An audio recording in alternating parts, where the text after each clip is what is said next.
Bonjour. Eh bien, un petit temps que je n'avais pas fait de vidéo. Donc, ça, c'est la deuxième licorne pour les jumelles que Pilou est occupé à terminer. Donc, il ne reste plus grand-chose. Donc, on va se déplacer pour que je vous montre. Hop là, il y a du boulot, hein. Ça, c'est la première licorne qui est terminée. Et après, j'ai fait le poney pour Lindsay, donc une des jumelles. Voilà, et je vais vous montrer après ce que je fais pour le moment. Donc voilà, moi pour l'instant, je fais les émeux. Donc ils font 25 sur 1,20 m, donc ils se terminent. Je bouge ça ici. Donc je les ai bien entamés déjà. Voilà, donc on va continuer un petit peu les émeux en papotant. Donc voilà, on va s'y mettre. Je vais prendre le H. Alors j'espère que vous allez bien. Le beau temps n'est pas encore tout à fait là, mais il paraît que demain ça va être plein soleil. Alors je voulais déjà souhaiter avec un jour d'avance bonne fête des mamans belges. Donc à toutes mes compatriotes qui sont mamans, puisque demain c'est la fête des mères en Belgique. Voilà, et demain je passe la journée avec ma fille. Je vais lui offrir le phénix que je vous avais montré. Donc là, il est emballé, prêt à partir demain. Alors, avant toute chose, donc demain à 9 h, normalement, sortira la vidéo donc, de la première semaine du défi Diamond Painting Mystère. Et j'ai vu hier, j'ai vu ce matin à 5 h du matin, au moment où j'allais me coucher, que j'avais un mail de Marion, et c'est Créa à Gogo qui participe au défi mystère, mais il y a eu un malentendu, donc elle n'était pas certaine que ça commençait cette semaine, et c'est de ma faute, c'est entièrement de ma faute. Donc sa première semaine, la photo de la première semaine ne sera pas sur la vidéo que vous aurez demain, mais je mettrai en début de vidéo de dimanche, pas demain, dimanche d'après, pour la deuxième semaine, je mettrai la photo de sa première semaine et la photo de la deuxième semaine aussi. Donc j'inclurai les deux. Et Marion, je te demande publiquement pardon d'avoir mal géré cette situation, puisque je n'ai pas été suffisamment claire.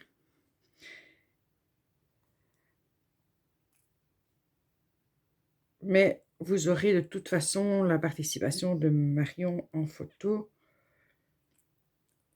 La première semaine sera décalée d'une semaine, mais vous aurez toutes les semaines quand même, toutes les photos du Diamond Painting Mystère de Marion sur les prochaines vidéos.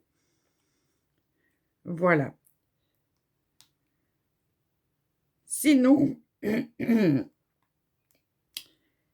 dimanche passé, j'ai regardé, c'est pas tous les jours dimanche sur RTL, et il y a un truc qui m'a tellement choquée que j'avais envie d'en parler. C'est à propos de Philippe Geluck. Donc, vous connaissez, je pense, tous Philippe Geluck qui fait la bande dessinée Le Chat, 40 ans qu'il fait sa bande dessinée. Et il y a plus de 10 ans qu'il a l'idée de faire un musée avec sa bande dessinée. En France, 2 villes lui ont proposé de faire un musée. Il en avait parlé chez Ruquier, et du coup, Bruxelles lui a dit, non, autant faire ça à Bruxelles. Comme il est belge, je lui ai dit, oui, bien sûr. Et il y a un bâtiment aux Beaux-Arts qui est abandonné depuis plus de 40 ans. Et ils ont choisi de réaménager ce bâtiment et de faire le musée qui s'appellerait le musée du chat et de la bande dessinée d'humour, du dessin d'humour. Donc c'est de l'humour sarcastique pour la plupart, il y aurait Kroll et d'autres. Enfin, pour les Belges qui connaissent, en bande dessinée, en dessin sarcastique, humoristique, parle de faits de société, etc. Et pourquoi ils en ont parlé à cette émission? Parce que une fois que le permis de bâtir et que tout a été accordé, il y a une pétition qui a été lancée contre l'ouverture de ce musée par une jeune femme, Morgante.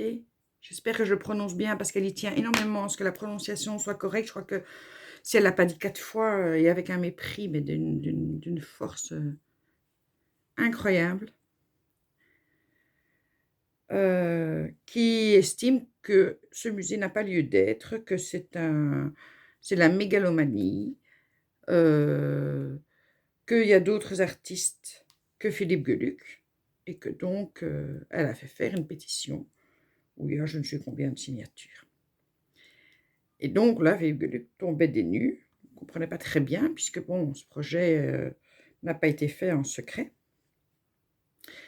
Alors d'abord, elle l'attaque sur la somme mise dans ce projet. Donc la ville met 9 millions et quelques, et Philippe Geluck met 7 millions et demi de sa poche. Alors il faut savoir qu'il met 7 millions et demi de sa poche pour le projet, mais qu'il va quand même louer le musée à la ville. Donc honnêtement, allez, les choses sont quand même super correctes. Et il est dit dans le contrat que si le musée ne fonctionne pas, il se retire et allez, tout l'argent qu'il aura mis là-dedans restera à la ville. Et cette femme était d'une agressivité. Donc elle est conférencière et artiste à la Cambre. La Cambre, c'est une école d'art très réputée en Belgique. Et en fait, on se rendait compte vraiment avec la façon dont elle parlait, la façon dont elle s'exprimait, qu'elle avait un mépris total pour Philippe Geluck. Je pense que c'était épidermique chez elle. Elle ne le supporte pas. Au fur et à mesure des commentaires de cette femme, on voyait Philippe Geluck qui se décomposait. Et en fait, il ne comprenait pas pourquoi elle l'agressait à ce point-là. Donc, à un moment, elle dit oui, il n'y a pas de musée d'art moderne. Je trouve ça scandaleux qu'on fasse un musée que pour Monsieur Geluck, à la gloire de Monsieur Geluck, alors qu'il n'y a pas de musée d'art moderne. Et là, Philippe Geluck intervient en disant mais vous avez tout à fait raison.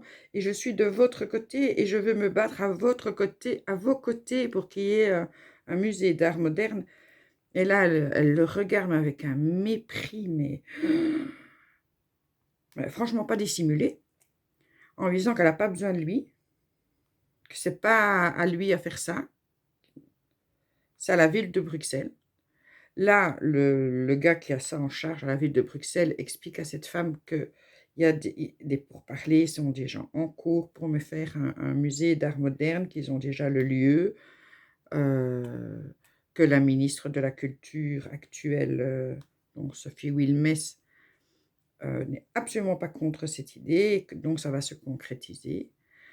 Elle balaye ça d'un revers de main, puisque elle, son but, c'est d'agresser Philippe Geluck. Franchement, son but, c'est d'agresser Philippe Geluck, en expliquant que ce qu'il fait, c'est pas de l'art, qu'il y a d'autres artistes qui doivent être mis en exergue, etc. Et que... Donc lui, il explique, il dit, pour l'instant, j'ai une exposition dans les rues de Paris avec le chat, des statues assez grandes. Et que quand il va à Paris, les gens l'accostent, le remercient dans ce monde où, bon, un peu tristounet pour l'instant avec la crise du Covid, mais ça fait du bien d'avoir de l'humour, etc. Et que même on l'applaudit donc. Et là, elle se fout de lui, mais franchement, elle a ce petit rire de mépris. Et en définitive, pardon, je passe devant vous, en définitive, à la fin de ce moment pitoyable, Philippe Gueluc dit, écoutez, si vous trouvez quelqu'un de plus apte pour ce lieu, moi je me retire. Et elle, tout ce qu'elle trouve à dire, c'est, ben, ce ne sera pas difficile de trouver mieux que vous. J'ai trouvé ça tellement choquant, honnêtement choquant. Même si je n'achète pas les bandes dessinées, le chat, ben, je n'achète aucune bande dessinée.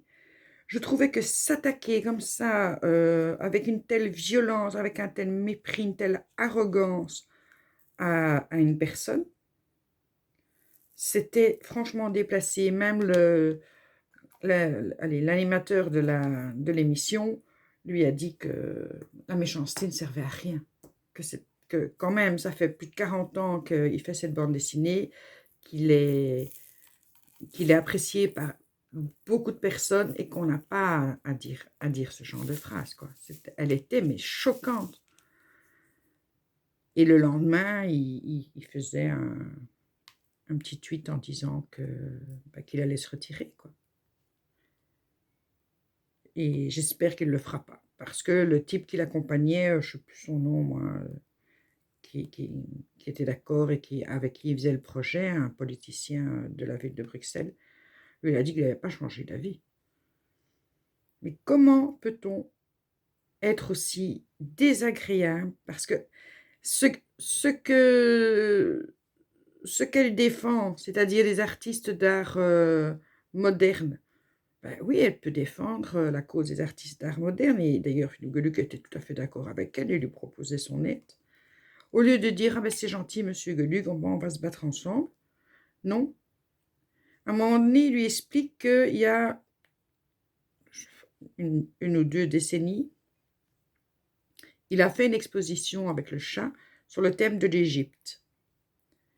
Et il explique que il avait mis le chat en scène, les dessins du chat en scène, au temps de l'Égypte ancienne. Et donc, les gens qui aiment bien la bande dessinée venaient voir l'exposition et en apprenaient sur l'Égypte ancienne. Donc, ça ouvre quand même les esprits avec un œil différent, avec de l'humour, mais que, bon, c'était quand même de l'histoire. Donc, on apprenait des choses. Et il lui dit, vous étiez peut-être un peu jeune pour voir cette... Donc, lui, il lui parle toujours, mais correctement, quoi. Vous étiez peut-être un peu jeune pour voir cette exposition, mais c'était le chat qui était mis en scène dans une situation c'était didactique. Et elle lui répond, c'est pas le fait que j'étais jeune, c'est le fait que vous ne m'intéressez pas. Donc, c'est bien la preuve que cette femme, elle en a juste après lui. Alors, est-ce que c'est une artiste refoulée parce qu'elle n'a pas suffisamment de talent et que du coup, elle en veut à la terre entière? Je ne sais pas, mais j'ai trouvé ça mal placé et franchement, depuis, on en parle beaucoup avec Pilou. Donc, Pilou, lui, il a mis un mot à Philippe Gueluc sur son Facebook. Et beaucoup de gens l'ont fait d'ailleurs pour le soutenir. Après, 2 villes en France lui ont proposé de faire un musée. Et on s'étonne que nos artistes en Belgique partent en France. Mais quand on voit des réactions comme ça, et j'imagine la peine que ça a dû lui faire, et il a dû tourner ça dans sa tête pendant je ne sais pas combien de temps, ça doit encore tourner maintenant dans sa tête, c'est une incompréhension d'être détesté à ce point-là, sans raison valable. Et qui que soit l'artiste, là c'était lui qui était attaqué, et c'est cette gamine qui le prenait de haut, je vous jure, elle avait un regard d'un mépris, c'était choquant. Alors, conférencière et artiste à la Cambre. Conférencière, ouais. Ben, je sais pas. J'étais hyper choquée. Honnêtement, j'étais hyper choquée. Monsieur Gueluc, vous n'entendrez jamais ce que je dis, mais je suis de tout cœur avec vous. Et j'espère que vous n'allez pas oui, d'ailleurs, c'est ce qu'il disait, ils disent qu'il a le plus blessé dans cette pétition, c'est les commentaires des personnes en disant: «De toute façon, si ce musée devait, voir le jour, laissez-le s'ouvrir, on ira le saccager». Oh, c'est quoi? C'est malade, quoi. C'est incroyable. C'est quand même allez, le chat et tout ce qu'il fait autour du chat, parce qu'il y a pas que les bandes dessinées. Heu, à Etterbeek, on a des fresques, où le chat explique des tas de choses sur la ville, sur certains endroits, où vous êtes, un peu l'histoire.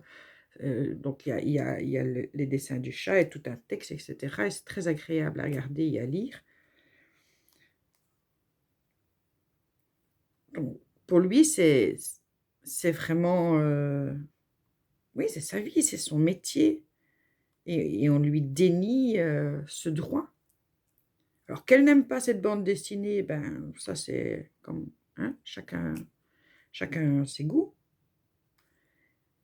Mais qu'elle le dénigre et qu'elle le méprise à ce point, en lui pratiquement en lui dé allez, en lui refusant le titre d'artiste, parce que pour elle, ça n'en vaut même pas la peine et pourtant c'est un artiste. Heu, il y a un musée Tintin, il y a donc dire: «Oui, c'est parce que, c'est à sa gloire», mais il dit ça. C'est moi qui mets mon argent dedans, c'est mon idée, donc je l'appelle le musée du chat et de la bande dessinée, enfin oui, du dessin d'humour. Je ne vais pas y mettre que le chat. N'imaginez pas que, dans le musée, ce sera des murs entiers avec des dessins, du chat. Il y aura, d'autres artistes, il y aura d'autres, grands dessinateurs belges, de bande dessinée d'humour. Il va certainement faire des expositions, si quelqu'un lui demande, «Tiens, j'aimerais bien exposer chez vous telle ou telle chose». Enfin bon, c'est quelqu'un de très ouvert et c'est un musée, quoi. Il y a le musée Simenon, c'est aussi une seule personne, enfin ça n'a pas de sens. Le reproche que lui fait n'a aucun sens. Alors tantôt je regardais LCI et je ne sais plus le titre de l'émission. Et là, j'entends que, aux États-Unis, les féministes, ouais, moi je vais dire les féministes radicalisées, parce que ça devient de la folie, pure, ces bonnes femmes gâchent tout le mouvement féministe qui existe depuis, plus de 30 ans. Donc, elles veulent supprimer la fin de Blanche-Neige parce que le prince charmant lui donne un baiser pour la réveiller. Donc, vu qu'elle dormait, elle n'était pas consentante pour ce baiser. Donc, c'est du harcèlement. Et c'est une très mauvaise image pour les enfants. Donc, il faut changer la fin. Ils veulent supprimer Monsieur Patate. Parce que Monsieur Patate, c'est du sexisme. C'est Monsieur Patate. Ils veulent supprimer le dessin animé, enfin retirer le fusil. Je ne sais plus comment s'appelle ce dessin animé avec ce petit bonhomme, le chasseur, qui arrive jamais à ses fins. D'ailleurs, il n'arrive jamais à chasser qui que ce soit. Parce que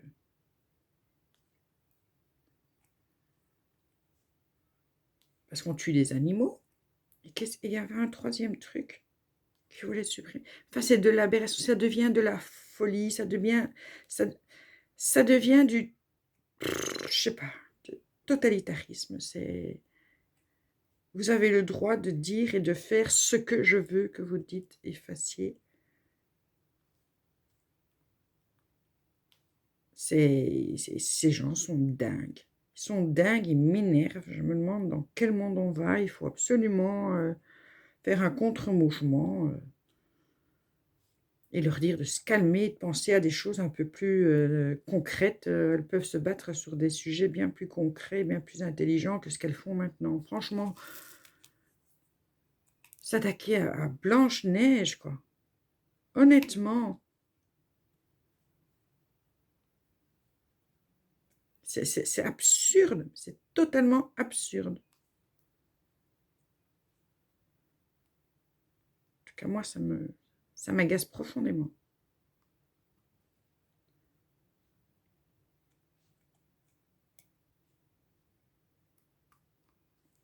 Je sais pas ce que vous en pensez.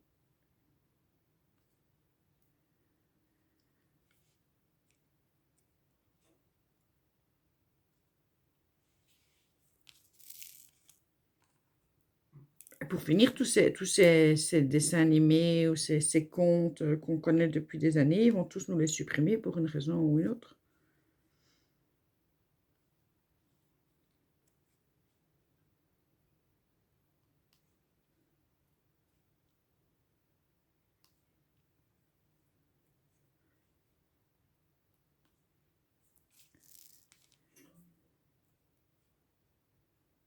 En fait, ils s'occupaient à abîmer le monde des enfants.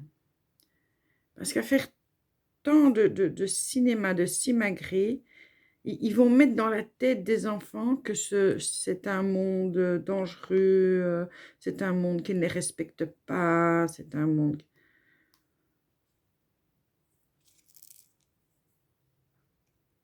La liberté d'expression n'existe plus. Il faut combattre ça, il faut continuer à dire ce qu'on pense, il faut être dans le politiquement correct, mais honnêtement, non, quoi. Non, non et non. Alors, le tact et la diplomatie, c'est une chose, mais s'empêcher de dire ce qu'on pense ou dire ce qu'il est bon de dire parce que c'est la mouvance actuelle, là, je suis mais alors totalement contre. Totalement contre.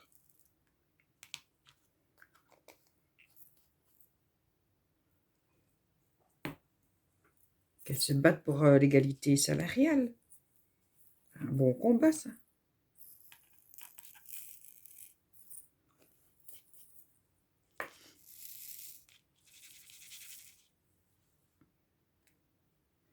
Enfin, le problème, c'est que c'est une société de victimisation maintenant. Donc, les gens se sentent victimes de tout. Ou en tout cas, on vous fait comprendre que vous êtes des victimes. Et quand vous répondez, parce que moi j'ai déjà eu des discussions, quand vous répondez, bah, absolument pas, je ne me sens pas du tout victime de ceci ou de cela. Oui, mais c'est parce que c'est inconscient, tu ne t'en rends pas compte. Ben, je voudrais bien que tu arrêtes de me prendre pour une abrutie. Je suis consciente de ce qui m'arrive ou pas. Et si je ne me sens pas agressée pour telle ou telle raison, je ne me sens pas agressée. C'est pas toi qui vas dire ce que j'ai dans ma tête. Et maintenant, en fait, c'est ça. On vous explique ce que vous devez ressentir.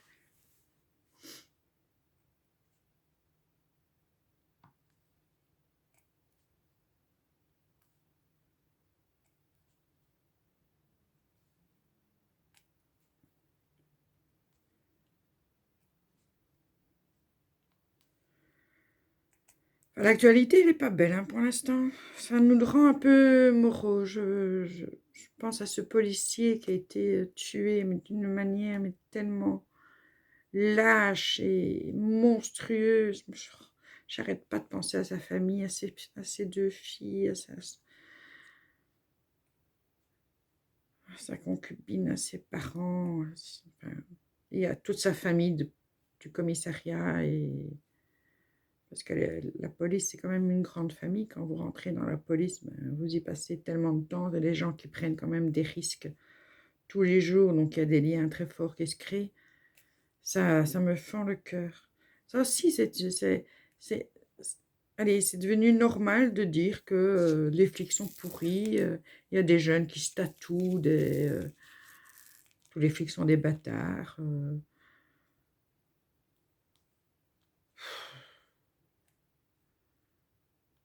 Je trouve que c'est un monde triste.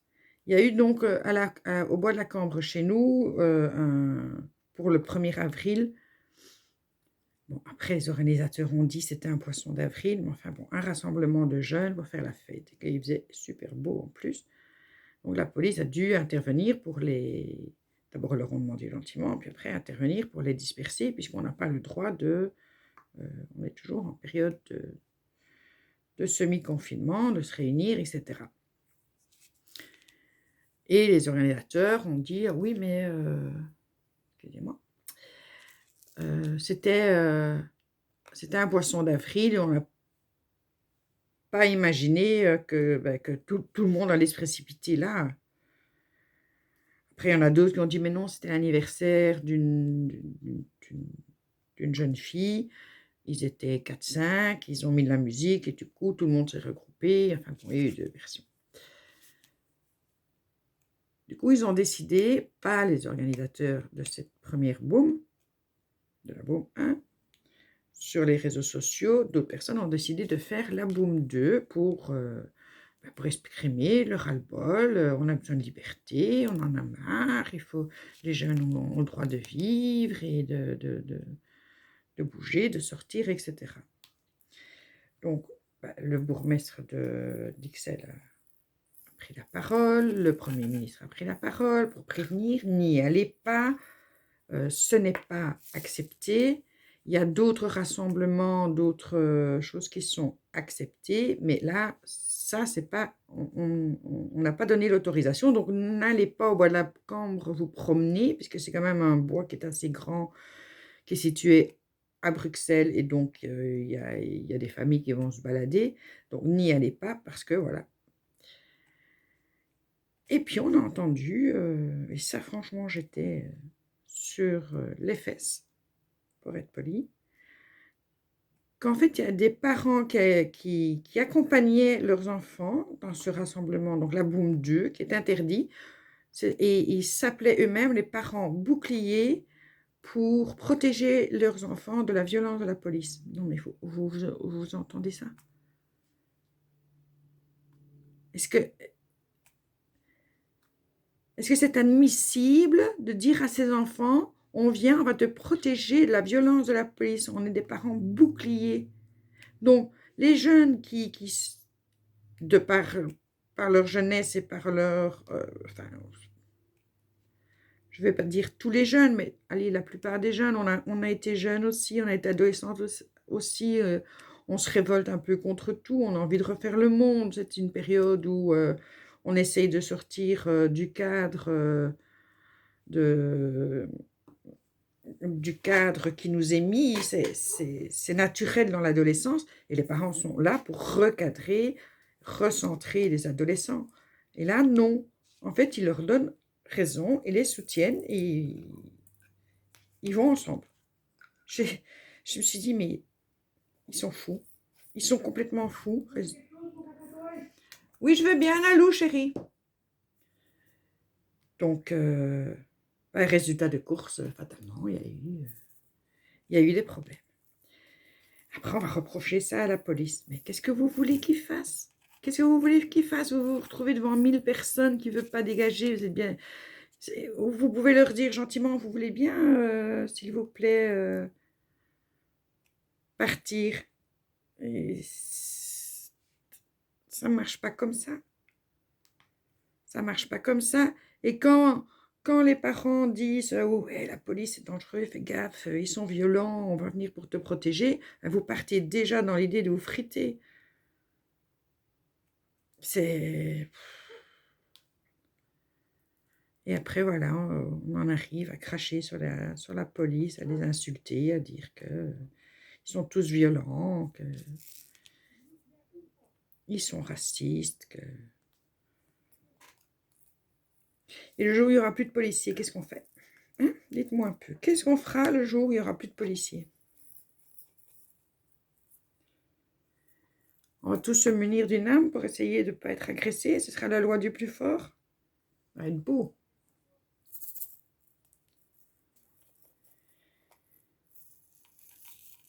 Donc, Pilou va sûrement arriver pour faire un petit peu la deuxième licorne. En tout cas, je le remercie. Mais il a pris goût au DP. Donc, on passe du temps ensemble. On parle de faits de société, puisqu'on écoute la télé et on donne notre avis. J'avoue que la politique française est bien plus passionnante que la politique belge, donc ben, j'écoute ça. D'ailleurs, cette semaine, c'était un véritable feuilleton.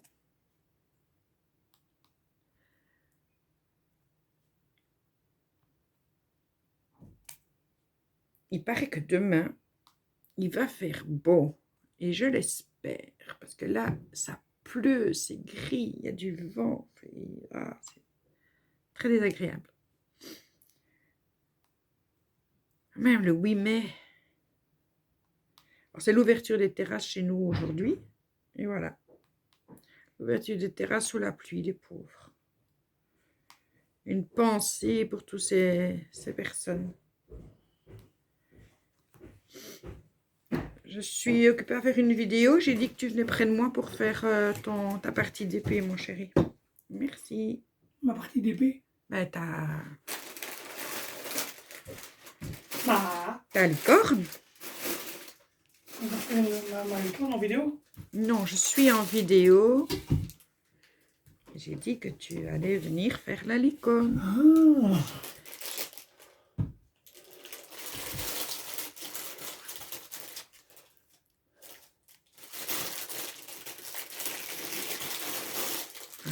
Il m'a mangé les gaufres. Ah non, des œufs au chocolat. Il n'en reste plus beaucoup. Hein. On arrive vers la fin. Major est dehors. Hein? Il va rentrer dans un état.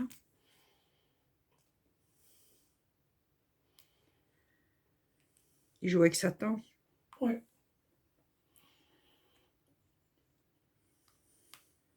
C'est un chien d'habitude. Il a ses habitudes, ses heures.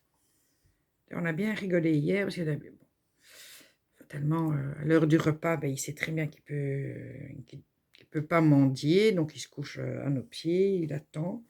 Quand je me lève, alors il sait que ça veut dire que il aura quelque chose dans sa gamelle.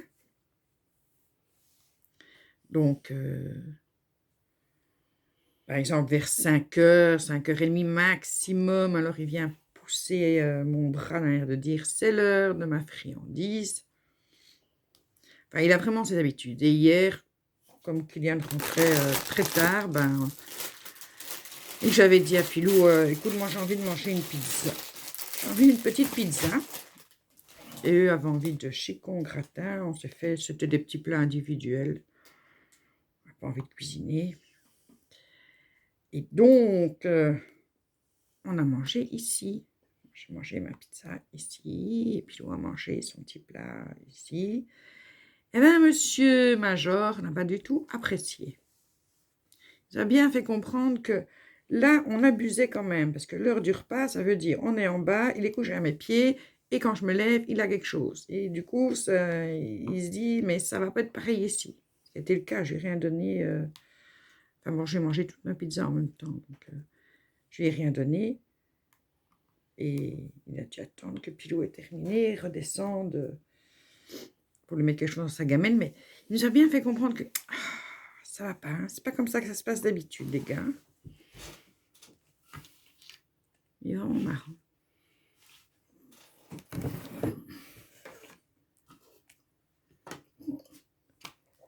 C'est comme Satan. Mais Satan, La promenade peut être aussi longue qu'on veut. Quand il rentre, il doit aller jouer avec Satan. Oui. Son moment avec Satan. Puis après, dans un moment, on va l'entendre râler parce que Satan, lui, il en a marre de jouer, donc il va rentrer dans la bergerie. Major va se retrouver tout seul. Et du coup, on va l'entendre râler. On ira le chercher.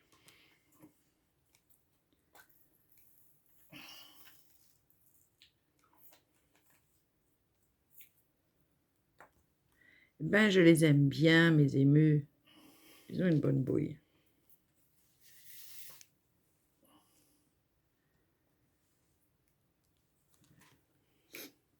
Ben voilà, on a fait un peu de papote ensemble. De toute façon, comme d'habitude, je vous montrerai tout ça terminé.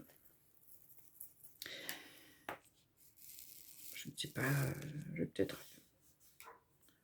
Voilà, ça y est, elle commence. Elle commence déjà à réclamer. Je sais pas, j'aurais peut-être fini lundi. Demain, comme on n'est pas là, je ne peux pas avoir fini aujourd'hui, ça c'est pas possible. Et puis après, ben, je reprendrai des diamond painting pour les petites filles de ma soeur, et pour ma soeur. Et là, j'en ai fait 1, 2, 3. Toi, c'est le 4e, donc il y en a encore 5 à faire.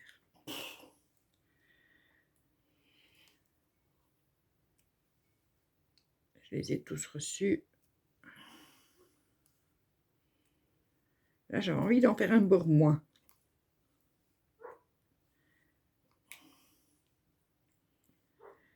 Je vous souhaite un bon week-end. J'espère que vous serez nombreux à regarder la vidéo du défi. Donc, encore une fois, Marion, ben, je vais t'envoyer un mail directement pour t'expliquer. J'ai vu tomber, je n'ai même pas encore répondu. Je suis infernale pour l'instant.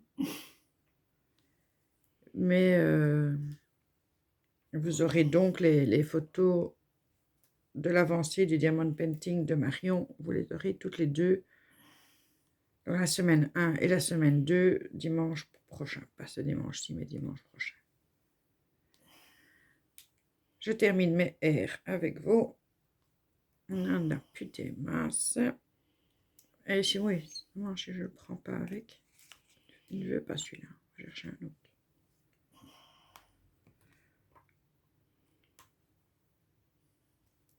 Moi, je suis encore à la maison jusqu'au 22. Je fais mes séances de kiné pour la tendinite à l'épaule. J'espère qu'au 22, ça pourra aller. Hein, parce que ce n'est pas agréable. Petite séance de torture.